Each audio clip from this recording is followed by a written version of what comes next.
so close to Los Angeles. Why don't we come here more often? 5 good reasons why. M-O-N-E, and that's why. That's Hannah. Hello, Hannah? Oh, it's you, Earl. Where are you? In my bathroom. It's neat. There's a phone in the bathroom. Can I talk to Corey? Well, he went to see you, Earl. He did? Hey, what are you doing there? I'm shining my feet and it sure tickles. Go answer your phone. I'm calling you. I can hear you from here. It's no fun if you're just standing there. It is for me. Earl, get off that phone. But I'm calling Corey. Earl. Darn. You ruined everything with your stupid feet. Who is it? Hello, Hen. Can I help you? That's okay. I'm through packing. Packing? Julie, I don't know what I'm doing here. You are getting married tomorrow to Bunny Henderson. That's what you're doing here. When you put it that way, I really don't know what I'm doing here. Well, the first thing you're doing is you're getting unpacked.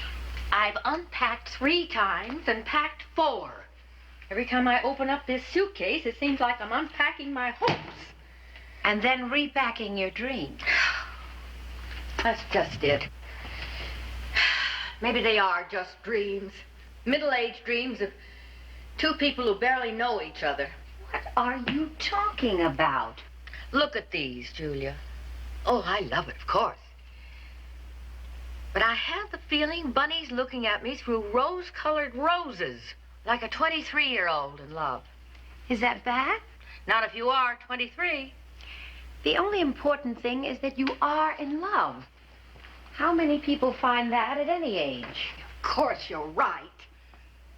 And Bunny is such a dream. I mean, really a dream. We'll have a quiet dinner together tonight. Spend the whole evening talking, and I know I'm going to be all right. I will be. Won't I, Julia? I'm positive. So am I. I'm just not sure.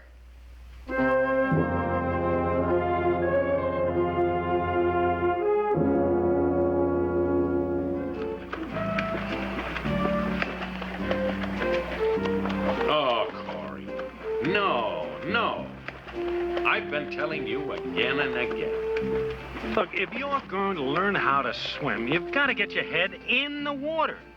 Yeah, you gotta get your head in the water. I don't see you doing it. I can do it in the bathtub. The bathtub doesn't count. You boys want to argue or learn how to swim? Now, Mr. Henderson is absolutely right. I'm going to show you lads the authentic Australian crawl. Now, you watch. First, you reach out as far as you can with your right hand, see? Then the other arm comes up, elbow bent. And you submerge your head and press on through with the stroke. See? Melba, your husband's sure a great teacher. Heaven help Martin Chegley if he falls in. He can't swim a stroke. Why don't I demonstrate for the boys? Oh, no. Save your strength, Bunny. Don't forget you're getting married tomorrow. It may surprise you to know, Doctor, that I could swim 2 lengths of this pool and still get married tomorrow. 3? Maybe not. Hey, watch this, boys. I can do that. Watch.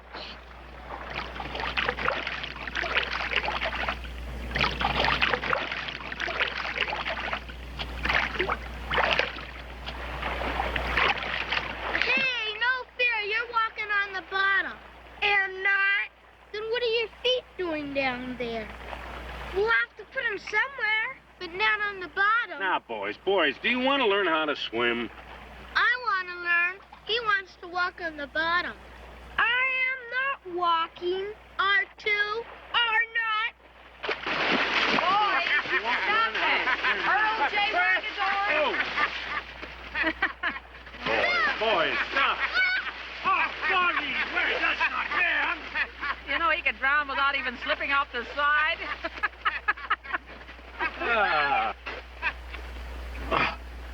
Oh, would one of you Miss Americas give me a towel? You know, you have to get your head in the water if you want to teach, Coach.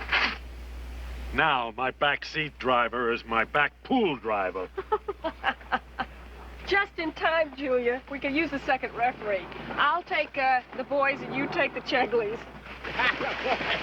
Bunny's doing fine with the kids. Our problem isn't here. It's upstairs in Hannah's room. Not the wedding wobblies. Mm-hmm. I had them. Took me a full year after we were married to get over them. I'm still not over mine. What's the temperature up in Hannah's room at the moment? Well, if we could get her into a wedding dress right now, she might make it. But her remedy for the nerves is spending a nice, quiet evening alone with Bunny. Save me from nurses who write their own prescriptions. What she really needs is to spend the evening with us in a gay, rollicking, frolicking party. What do you know? Old Doc Dan Cupid to the rescue. Yeah, a few jokes and a little of the bubbly. We'll have Hannah laughing all the way to the altar. Exactly. The four of us will take her mind off the impending disaster, huh?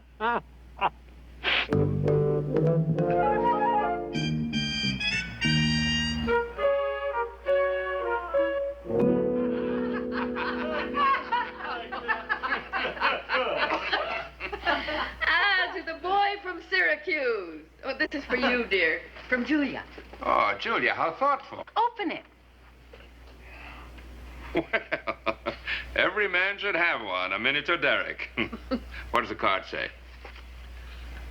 This will come in handy carrying Hannah over your first threshold. Oh, Julia, these were supposed to be gag gifts. That's the truth. Impossible. Nobody's overweight on the salary you dole out. You can say that again.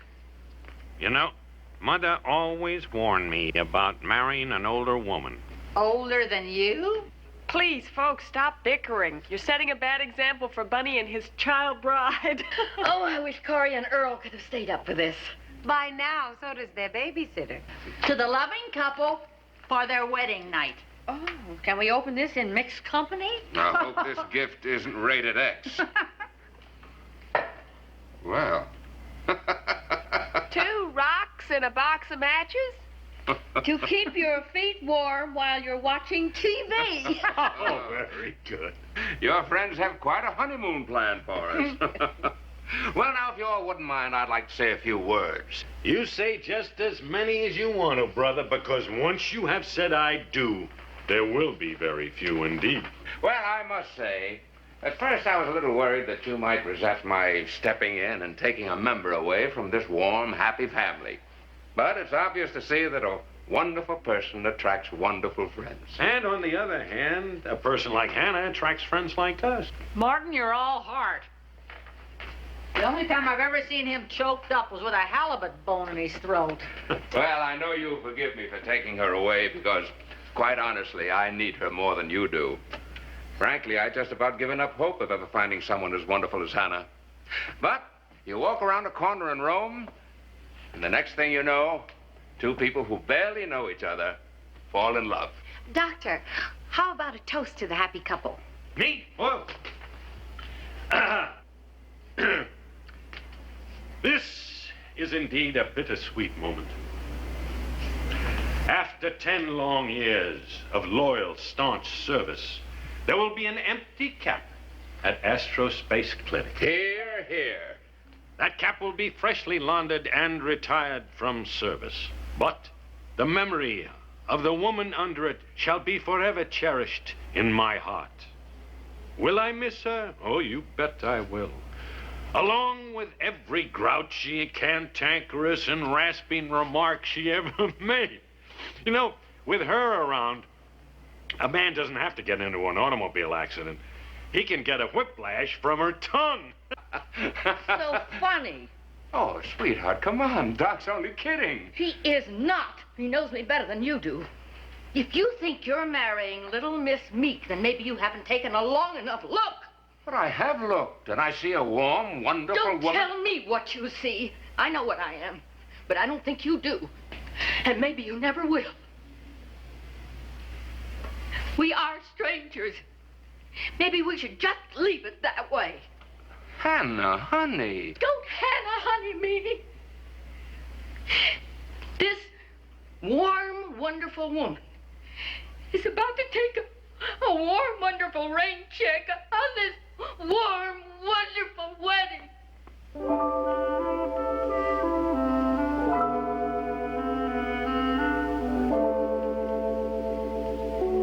What was that all about? What? Was it something I said? It's always something you said. Oh, it's nothing anybody said. It's just Hannah. Well, I'll straighten it out. Oh, please don't, Bunny. Not now. Well, I just can't leave her this way. Well, just give her till tomorrow morning. Give her a chance to sleep it off. Take it from an ex-nervous bride. 2 ex-nervous brides. Make that an even 3. And Bunny, if their advice doesn't work, you've always got a Derek to drag her to the altar with.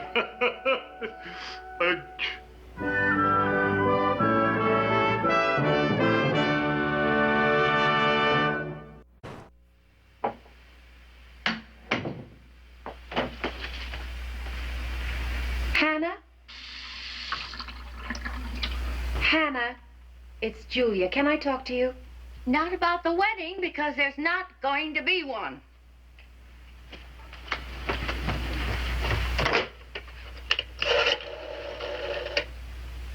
Operator, would you ring room 1012, please? Yes, I know I am, but ring it anyway. Thank you.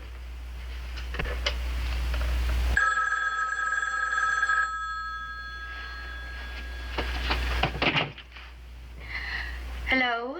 Hannah, I know you don't want to talk, but maybe you'll listen. I have been listening, Julia, to a little voice inside of me saying, back off, old girl, it's not going to work.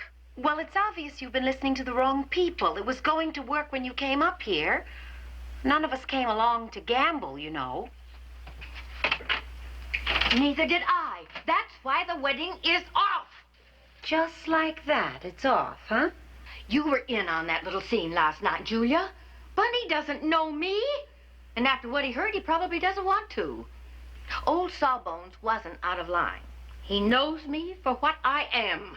Oh, Hannah, what you are in the office is one thing, but what you are as a wife and a woman is quite another. Well, how would you know? As a matter of fact, how would I know? I haven't been a wife or woman for over 20 years. Well, isn't it time you gave it a try? I'm too old for trying. If you're looking for a sure thing, Hannah, nobody can help you. But if you're looking for someone who loves you and belongs with you, then open your eyes. I had them open last night. Open wide. Oh. Operator, from now on, hold all calls. Anyway, thanks for trying, dear. Oh, I'm sorry, Bunny. I really thought I could talk to her, but I guess I blew it. Julia, you didn't blow it.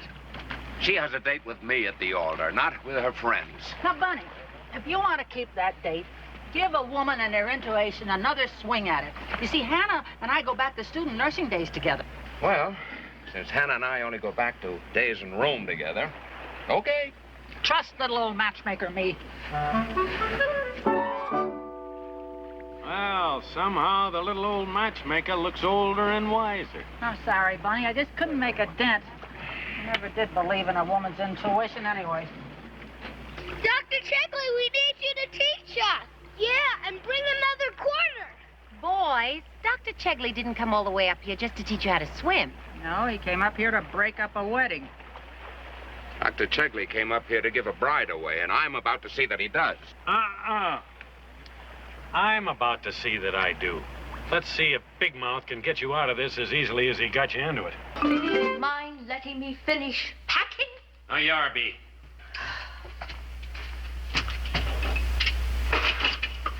Yarby, did anybody ever tell you that you're a phony? You blow up such a verbal smokescreen that I doubt that even you know what's behind there. Will you give the old doctor a little more credit? While you were browbeating me about my health and shipping me off to play golf with an insult, or home early with a dose of your choice sarcasm, isn't it possible that I got a peek at a at a very warm and wonderful woman. No bouquets, Doctor. Not after 10 years of brickbats.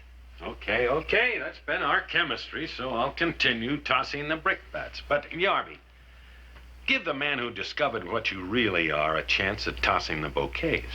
Who will he be tossing them at? Sweet, warm, lovable Hannah? Or cantankerous old irascible Yarby? I think he's man enough to handle them both. Give him the same 10 years that I got. You'll have a lot more fun making up with him than you ever had with me. Are you resting your case, Counselor? Except for one thing. Through all the vitriolic verbiage we tossed at each other, once in a while I used to get a frightening notion. If I met you before Melba, I just might have proposed to you myself. And I'd have thanked you, Morton. If only for the pleasure of turning you down.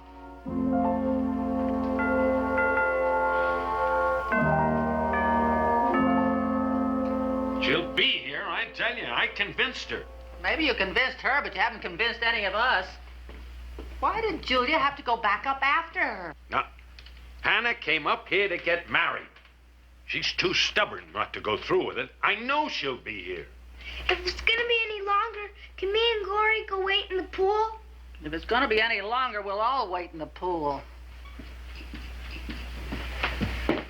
She doesn't answer the phone in the room. Well, they're probably on their way down. Or on the way to the airport. I'm going up and find her. Hannah, darling.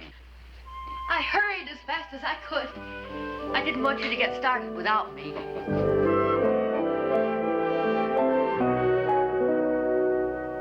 We are gathered together to unite this man and this woman in marriage, which is a state of being not to be entered into lightly, but discreetly and with due reverence.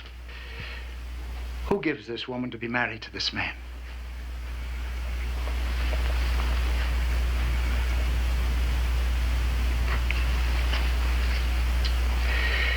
Into the estate of marriage, these two persons now come to be joined. Bernard Henderson, will you have this woman to be your wedded wife, to live together in the estate of matrimony? Will you love her, comfort her, honor her, and keep her in sickness and in health, in sorrow and in joy, forsaking all others? Keep her only to yourself as long as you both shall live. I will. Hannah Yarby, will you have this man to be your wedded husband, to live together in the estate of matrimony? Will you love him, honor him, keep him in sickness and in health, in sorrow and in joy, and forsaking all others, keep you only unto him, so long as you both shall live? I will. The ring, please. Place the ring on the third finger of the left hand and repeat after me. With this ring, I thee wed and pledge my faithful love. With this ring, I thee wed and pledge my faithful love. And now, inasmuch as Bernard and Hannah have thus pledged themselves each to the other and have witnessed the same before this company, I do pronounce that you are husband and wife. May all that is noble and lovely and true abide with you forever. Amen.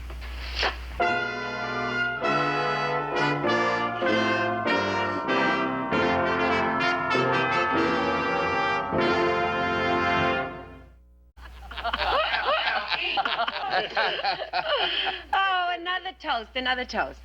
To a dear old friend and a dear new friend. No matter where life may take you, you'll never be far from our hearts.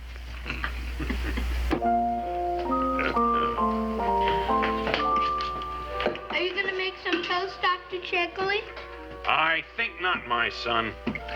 See, they were only married an hour ago. I wouldn't want to cause a trial separation.